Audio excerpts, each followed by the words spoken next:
इसकी पुरानी वीडियोस देखने के लिए मेरे चैनल पर मौजूद हैं, आप उनको देख सकते हैं। जब नवाब साहब हयात थे उस वक्त की वीडियोस मेरे चैनल पर मौजूद हैं। उनमें से एक वीडियो उस वक्त की है जब शाह फिराक शाह फैसल 2 जो हैं वो यहाँ पर आए थे, तो उस वक्त की एक वीडियो भी इसी जगह की मेरे चैनल पर मौजूद है, वो आप देख सकते हैं।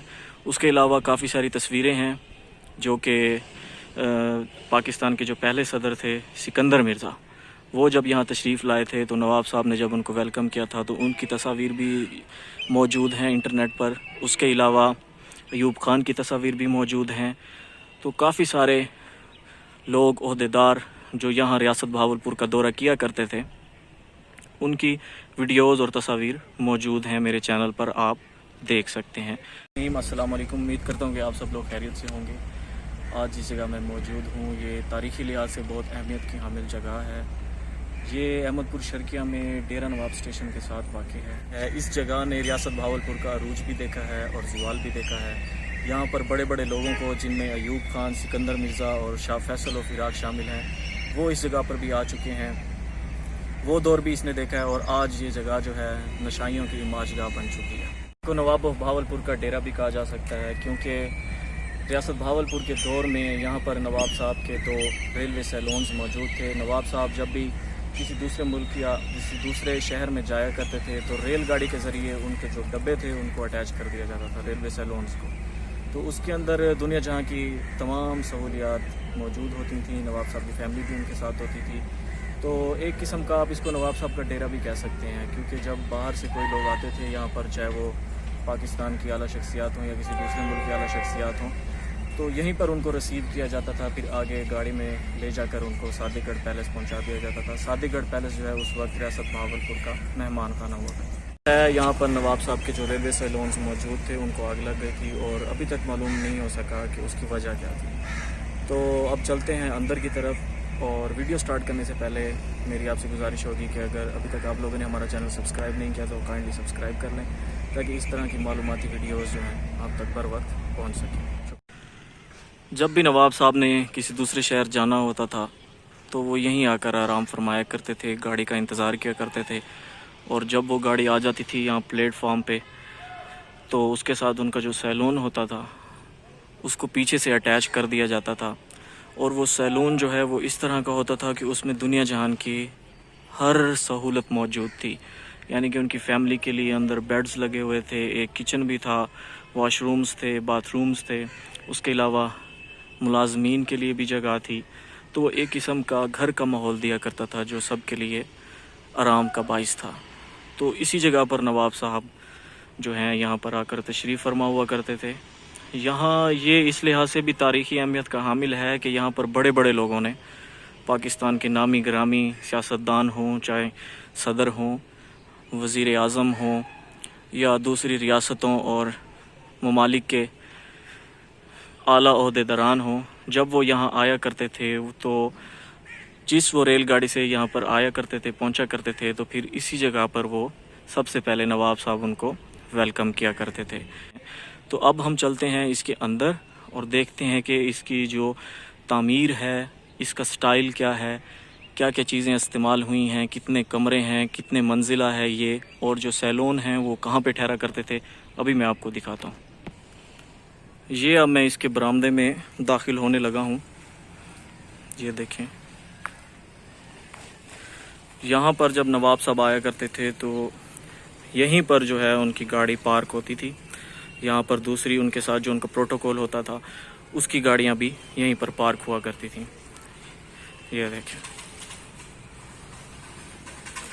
इसकी आप बनावट देखें, ऊपर से छत देखें। ये छत तो नहीं डाली गई है, लेकिन जब नवाब साहब जिंदा थे उस वक्त इसकी छत जो है वो लकड़ी की बनी हुई थी, जैसे कि हम उनके दूसरे महलात में देखते हैं, चाहे वो फिर सादिकगढ़ पैलेस हो या फिर दूसरी जो पुरानी इमारत अभी तक मौजूद हैं कुछ ना कुछ अपनी अच्छी हालत में, तो उन सब की जो छत है वो लकड़ी की है। तो इसकी छत जो थी वो भी लकड़ी की थी। ये बरामदा है और ये देखें, ये सामने सीढ़ियाँ। नवाब साहब यहाँ से जो है ऊपर चले जाया करते थे।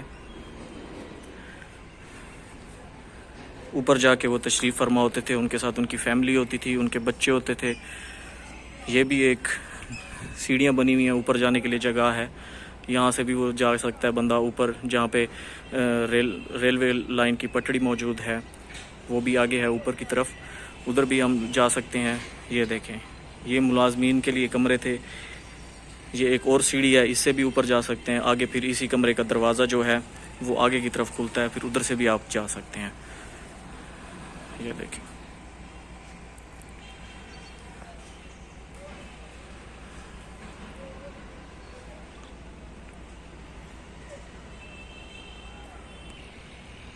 अब मैं इन सीढ़ियों से ऊपर जाने की कोशिश करता हूँ। तो ये देखें, ये बनावट इसकी मुलाहिजा करें। खिड़कियाँ हैं अतराफ़ में। सामने यहाँ पर एक बड़ा दरवाज़ा हुआ करता था जो कि अब उखाड़ लिया गया है। ये सीढ़ियाँ ऊपर जाने के लिए। तो यहाँ से हम लोग चलते हैं ऊपर की जानिब।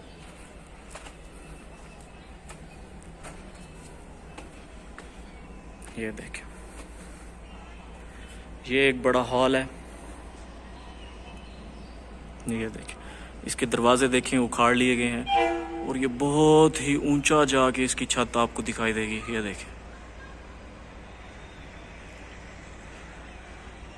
रोशनदान है चारों तरफ। इस साइड पे भी दरवाजे हैं। तो सामने एक और कमरा है। ये एक काफ़ी खुला और ऊंचा कुशादा हवादार हाल कमरा, जहाँ पर अगर गाड़ी को देर होती थी तो कुछ देर के लिए यहाँ पर वो आराम किया करते थे। एक किस्म का आप लाउंज समझ सकते हैं आजकल, जैसे कि एयरपोर्ट्स पे होते हैं। तो ये उस चीज़ के लिए काम आता था। आपको सामने आतिशदान भी नज़र आ रहा होगा। इसके साथ वाला जो रूम है उसको देखते हैं। ये देखिए, ये दूसरा कमरा है। इसका दरवाज़ा, 7 खिड़की, सामने 2 खिड़कियाँ, यहाँ भी आतिशदान है। इस साइड पे अगर इसके फ्रंट पे देखें तो यहाँ भी 2 खिड़कियाँ हैं और एक बड़ा दरवाज़ा है। ऊपर भी खिड़की है, रोशनदान है।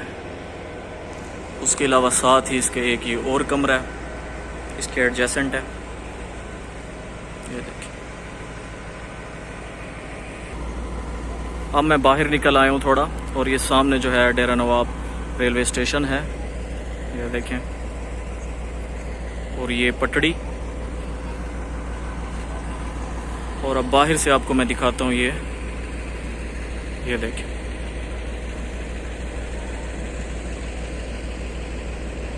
यहाँ पर जब नवाब साहब ज़िंदा थे तो काफ़ी बड़ी बड़ी शख्सियात यहाँ पर तशरीफ़ लाती थीं। यहाँ पर इसको बाकायदा सजाया जाता था। सजाने के बाद नवाब साहब जो हैं ख़ुद यहाँ पर तशरीफ़ लाया करते थे, और जो उनके अहम मेहमान आने होते थे उनको वेलकम किया करते थे। ख़ुद तशरीफ़ लाते थे, बहुत अच्छा सलूक करते थे, वार्म वेलकम होता था। यहाँ पर पूरे उनको एक किस्म का प्रोटोकॉल दिया जाता था। यहाँ पर बैंड बाजे के साथ आने वाले बंदे को इस तरह का प्रोटोकॉल दिया जाता था कि जैसा रियासत भावलपुर के शायान शान होना चाहिए था। तो अब ये देख रहे हैं आप, ये देखिए, ये तकरीबन टूट चुका है।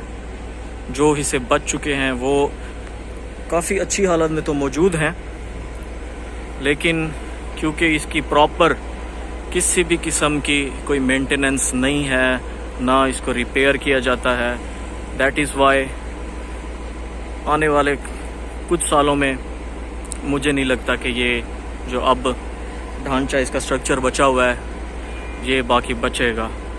जिस तरह से ये यहाँ पर चोरियाँ होती हैं, जिस तरह से ये जगह नशाइयों की अमाजगाह बनती जा रही है, तो मुझे नहीं लगता कि आने वाले दिनों में कुछ ऐसा हो कि ये लंबे अरसे तक महफूज हो सके। मुझे तो ऐसा नहीं लगता। ये देखें, यहाँ पर सैलून ठहरा होता था। 2 सैलून थे नवाब साहब के, जो कि गाड़ी के पिछली साइड पर उनको अटैच कर दिया जाता था। तो मेरे ख्याल में 2005 या 6 की बात है जब इन सैलून को जो है आग लग गई थी, और उसके बाद पता नहीं क्यों आग लग गई थी, आज तक किसी को कोई पता नहीं है। ये एक मिस्ट्री है। और उसके बाद ये भी नहीं पता कि फिर आग लगने के बाद उन सैलून्स को कहाँ ले जाया गया, वो हैं किसके पास, किसके हिस्से में थे। आज तक इसके बारे में मुकम्मल मालूमात ना फैमिली प्रोवाइड कर सकी है और ना ही गवर्नमेंट प्रोवाइड कर सकी है। तो दोनों ही जो मेन स्टेक होल्डर्स हैं वो वजाहत देने में नाकाम रहते हैं इन चीज़ों के। तो इसकी जो हालत है बहुत ही ज़बरदस्त हालत है, लेकिन ये आहिस्ता आहिस्ता जो है ख़त्म होता जा रहा है। लेकिन अगर आप इसकी तामीर की तरफ देखें, ये देखें, ऐसे लगता है कि बिल्कुल अभी अभी दीवारें इसकी बनाई गई हैं। इनकी गोलाई चेक करें आप, ये देखिए।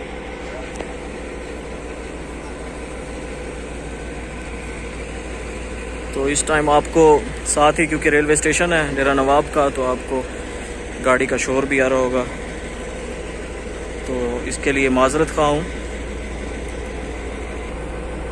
ये देखें, ये सामने एक बरामदा होता था जहाँ से दाखिले के लिए कितनी सारे छोटे छोटे जो हैं एंट्रेंसेस बनाई गई हैं। ये देखें, दूसरी साइड पे जो है वो रेलवे स्टेशन का एरिया है, तो वहाँ पर लकड़ी की बाड़ बना के इसको साइड पे कर दिया गया ताकि लोग इधर ना आ सकें या यहाँ के लोग उधर ना दाखिल हो सकें। ऊपर आप इसकी छत की तरफ देखें तो रियासत भावलपुर में रहने वाले लोग जो हैं उनको इन चीज़ों का, जो नई जनरेशन आ रही है उनको इन चीज़ों का खुद पता ही नहीं है। और पता भी कैसे हो, क्योंकि ये इतनी अच्छी हालत में भी मौजूद नहीं है कि टूरिस्ट प्लेस हो। चलो टूरिस्ट प्लेस हो तो इंसान को पता चल जाता है, नेट पे सर्च कर सकता है, या लोग एक दूसरे से बात करते हैं तो मशहूर हो जाता है कि फ़लाँ जगह पे हम लोग गए थे, फ़लाँ जगह पे हम लोग गए थे। तो फिर अवेयरनेस पैदा होती है यहाँ न्यू जनरेशन में और आवाम में। लेकिन जब यहाँ कोई आता ही नहीं है तो फिर कैसे अवेयरनेस पैदा होगी, या न्यू जनरेशन जो है वो कैसे इसके बारे में जानेगी।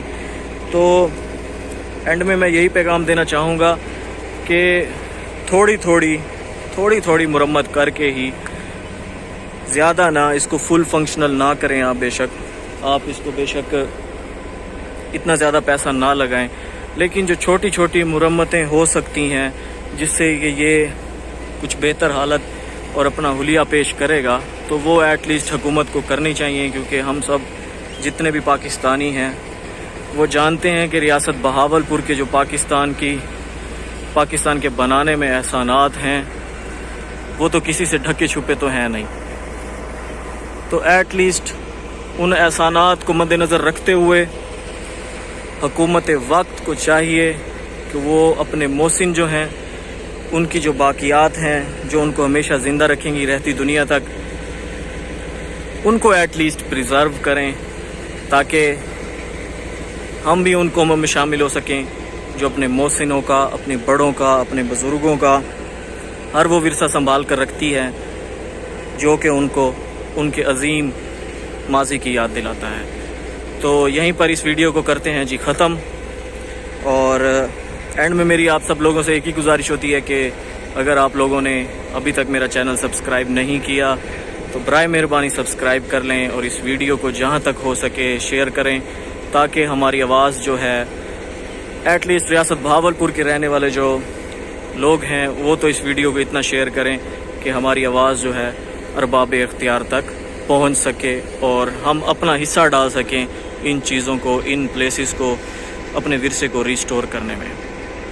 तो अगर अभी तक आप लोगों ने हमारा चैनल सब्सक्राइब नहीं किया तो काइंडली सब्सक्राइब कर लें और बेल आइकन को प्रेस कर दें ताकि हमारे आने वाली इस तरह की मालूमाती वीडियोज़ आपको बर वक्त मिल सकें। इतना ख्याल रखिएगा।